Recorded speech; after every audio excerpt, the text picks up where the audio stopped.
Well, good evening. This is Hound Dog Steve coming to you on the 7th of May, which is a Monday evening. And here's a couple of little things from the press that I thought were kind of interesting. And the second one I'm going to flesh out a little bit because there are two stories going on here. But the first one, Trudeau to stay out of Ontario vote. Okay, so we have a provincial election coming up, and Trudeau has decided not to come out in support of Kathleen Wynne, the head of the Liberal Party in Ontario, his provincial counterpart, whereas the Conservative and the NDP leaders are actually stomping the trail with their provincial counterparts. And what could the reason be? The federal Liberals anticipate, as almost everyone, that the Liberals are going to lose the election, said Nelson Wiseman, a political science professor at the University of Toronto. Associating Trudeau directly with that is not a positive. Okay, and Doug Ford is predicted to win, and the NDP is trailing behind the Liberals by a further 10 points. The Liberals are 11 points behind the Progressive Conservatives, and but I just thought it was kind of interesting how disingenuous political friendships can be. I mean, you know, you turn your back on your own party because you think that they're going to lose, and it's going to reflect badly on you in the federal election coming up next year. Boy oh boy, talk about self-interest.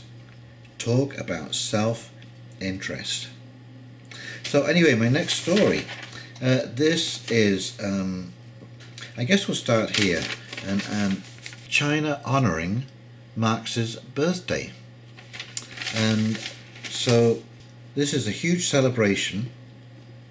And the Chinese president, Xi Jinping, has used the anniversary as an opportunity to help him fill the vacuum left by decades of market reforms, modernization, and China's growth to become the world's second biggest economy. This is a direct quote. Okay, Chinese top officials need to grasp the power of the truth of Marxism and view the party as the heir of the spirit of the Communist Manifesto, Xi told the Politburo session on April 23rd. With celebrations starting yesterday in Beijing, China is making the bicentennial part of a drive to reinvigorate its communist heritage and underpin its growing global clout. Festivities include an official tribute at the Great Hall of the People and a documentary series by China's state broadcaster titled Marx is Right. Okay, so I've just got a couple of little clips here I'm going to show you of the joys of Marxism. Please enjoy the whole idea of the ideology of cultural Marxism. Take a look. So, happy birthday to Karl Marx, and here is a big fan of Karl, Joseph Stalin. How many people did Joseph Stalin kill? Okay, Stalin's extremely brutal 30-year rule as absolute ruler of the Soviet Union featured so many atrocities, including purges, expulsions, forced displacements, imprisonment in labour camps, manufactured famines, torture, and good old-fashioned acts of mass murder and massacres. Not to mention World War II, that the complete toll of the bloodshed will likely never be known.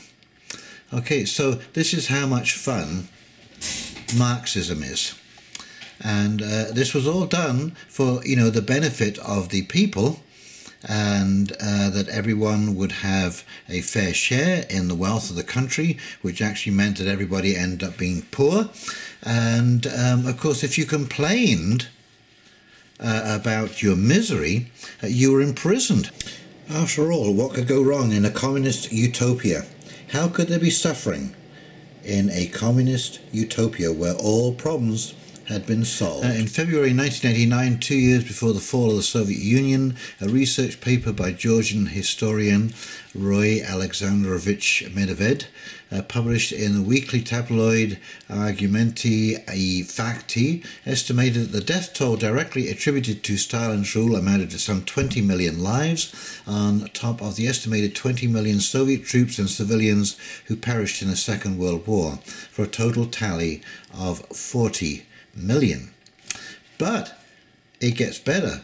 The celebrator of Karl Marx's birthday in Germany, which is China, Mao's Great Leap Forward killed 45 million in 4 years.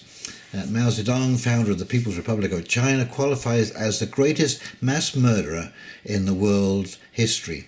An expert who had unprecedented access to official Communist Party archives said yesterday, speaking at the Independent Woodstock Literary Festival, Frank Dakota, I hope I pronounced that correctly, a Hong Kong-based historian, said he found that during the time that Mao was enforcing the Great Leap Forward in 1958 in an effort to catch up with the economy of the Western world, he was responsible for overseeing one of the worst catastrophes the world has ever known.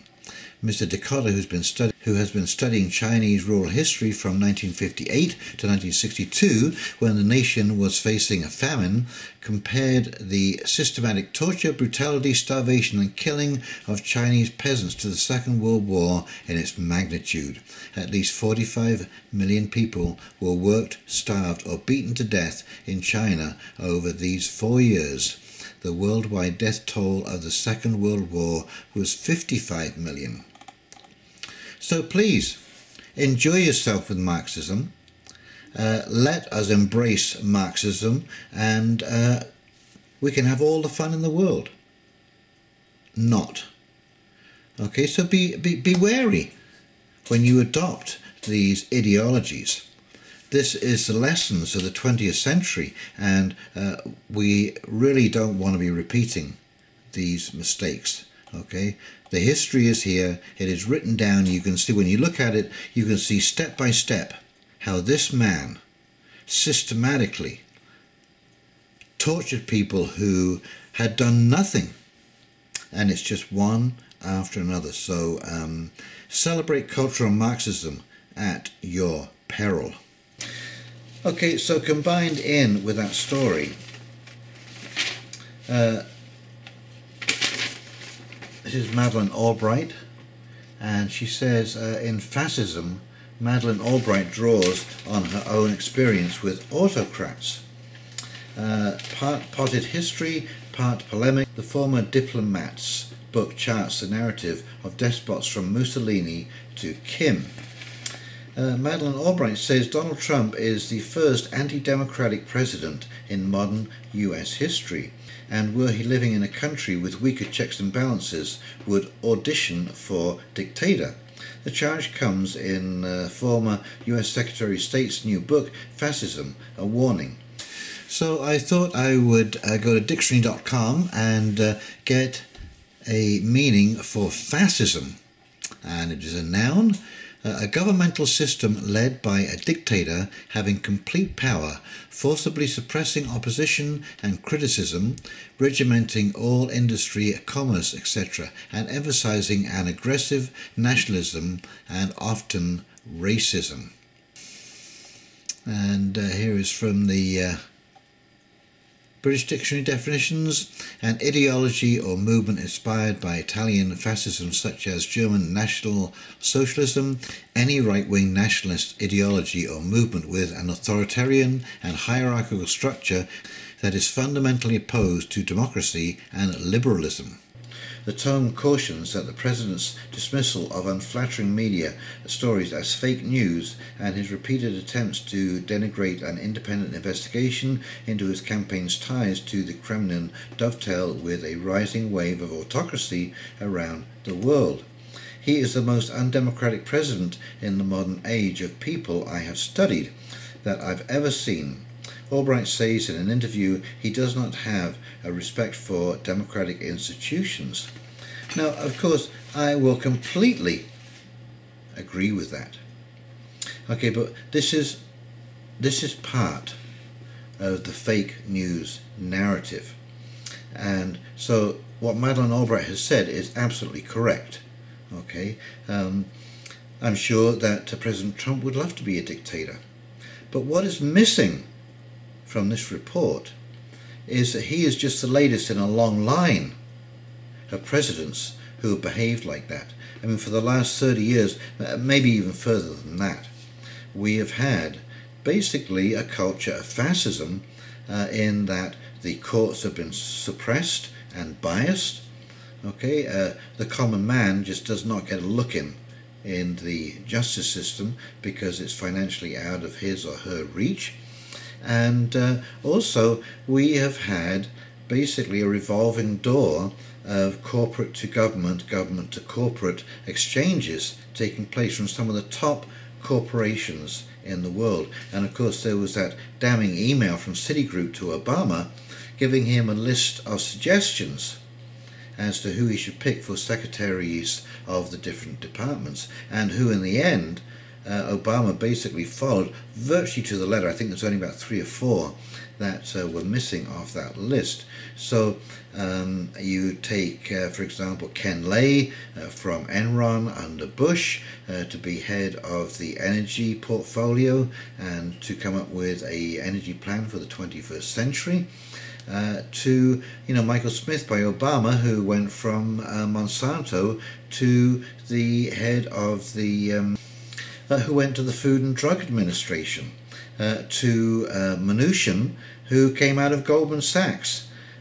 And there have been lots of heads of financial departments led by people from Goldman Sachs, JP Morgan and Citigroup. So this is basically on the ground fascism. If you don't have access to a legal justice system at every level of society, and all of your government policy is controlled by corporations or the will of corporations, and your currency is controlled by bankers, basically you live in a dictatorship in all but name.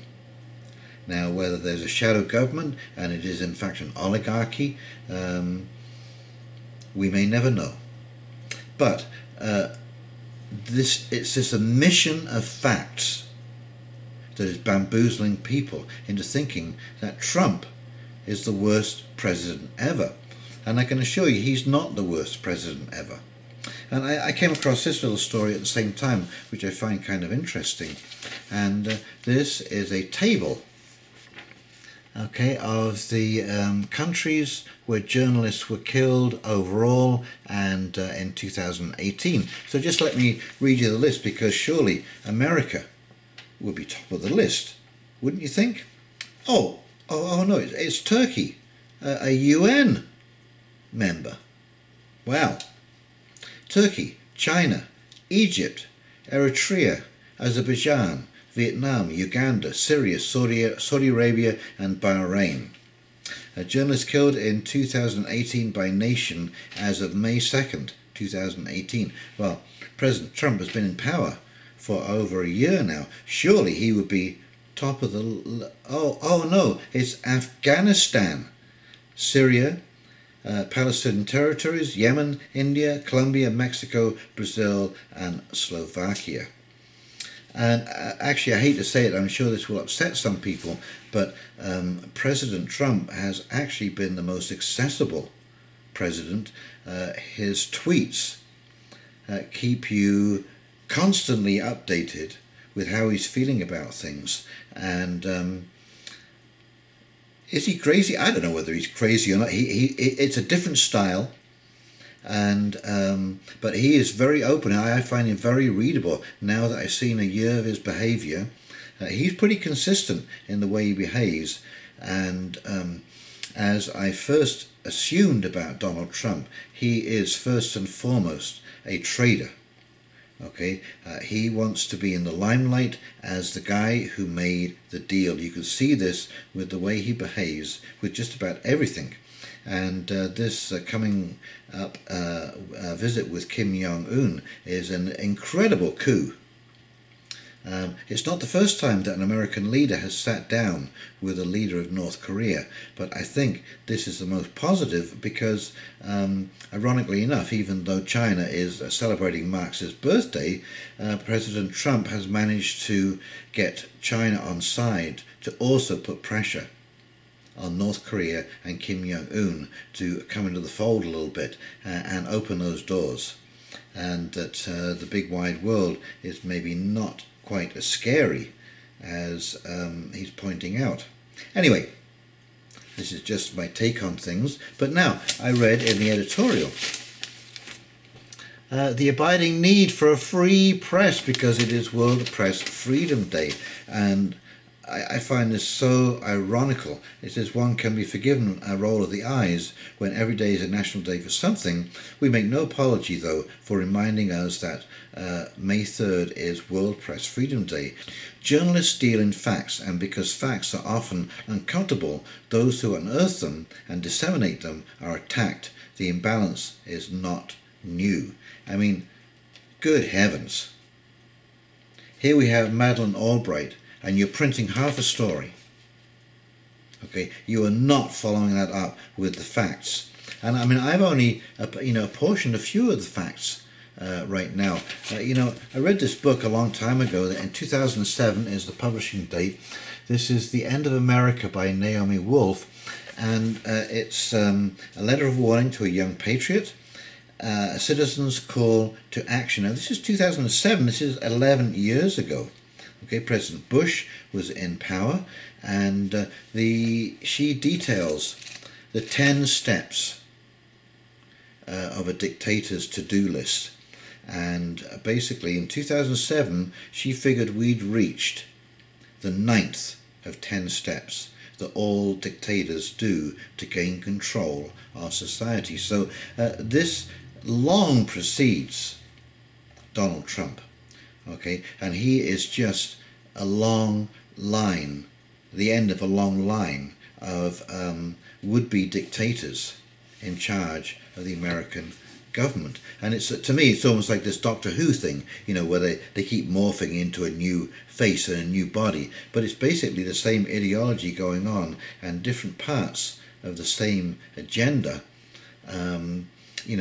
because when the government will throw out a trial balloon if they have something on their agenda to accomplish, and if they see significant public pushback, they don't throw it in the garbage. That goes onto a shelf and it waits for about 5 years. Another president is in charge, and the civil servants, who are the bureaucrats, the real power of the government, will bring down that legislation and reintroduce it to see whether the public sentiment has changed. So you have to be completely aware and beware of the omission of facts from a story, because the Madeleine Albright story is a polarizing story, and it paints Donald Trump as being, the biggest jerk the world has ever seen. And so to be feared and to be concerned about the nationalist uprising, certainly around all of the world, Poland, Hungary, Austria, the Netherlands, Denmark, Britain, with Brexit, and America have all turned populist. Or Italy, sorry, I don't know what I mentioned, Italy. So you're seeing definitely a swing to the right. And of course, you have to remember that this is a reaction.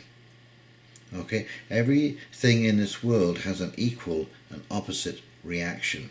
Okay, so why are things turning right? Well, I believe it's because we swung too far to the left, and the masses somehow are conscious. They become consciously aware that, whether you live under Stalin or whether you live under Hitler, it ain't great. But now we have the ability to communicate the story really quickly amongst ourselves and see that the emperor has no clothes. And what I'm hoping is that this move to populism is not going to go to the far right, but it's going to pull the far left back to the center, which is where we need to be. We need to weave between conservatism and liberalism, okay, and draw from both sides. You know, when you run your own business, you know, and you're a corporation, that is capitalism 101. But, you know, you have a wife, you have children, and your wife joins the PTA, or the school council, or the baseball team, or the Bobcaygeon Farmers Market, or what have you. That is socialism 101. Okay, and we need both. Both are good. We need new ideas, we need openness, but we also need some serious consideration of the direction forward. And I think it is the marrying together of these two sides that will lead us truly to our destiny, with a sense of real fairness between all races and all people. When we see ourselves as the human race, not as peoples of different culture, just the human race with different things that we do to honor and to celebrate in different parts of the world, and which we should all enjoy. You know, vive la différence. Enjoy those differences. So you might say, Steve, if all of this stuff is just trying to hoodwink you, why do you read the paper, and why do you make videos about things that you read in the press? Well, one of the reasons I do this is because Freud discovered a little thing called the subconscious desire to confess, and we all possess that. And that is basically whatever is the truth will come out. Just as Bombard's body language says, you know, your body tells the story, the way you're moving, the way your eyes go up to the left or up to the right, or so on and so forth. Your body cannot lie. And so I read between the lines a little bit, and I look for this subconscious desire to confess within the articles that I see, and I put two and two together with the real world, what I'm actually seeing before me, and come up with some kind of conclusion which results in these videos. Okay, well, that's about it, just two stories, but I hope you enjoyed both of them. And if you did, please like and subscribe. Click that little bell so you won't miss any of my updates. And please, you have a great week, and we'll be talking to you very soon. I think my next video is going to be on housing and things to look out for when you are purchasing a house, from the financial aspects to the actual physical aspects of choosing a house. Okay, you take care now. Have a great week. See ya. Bye.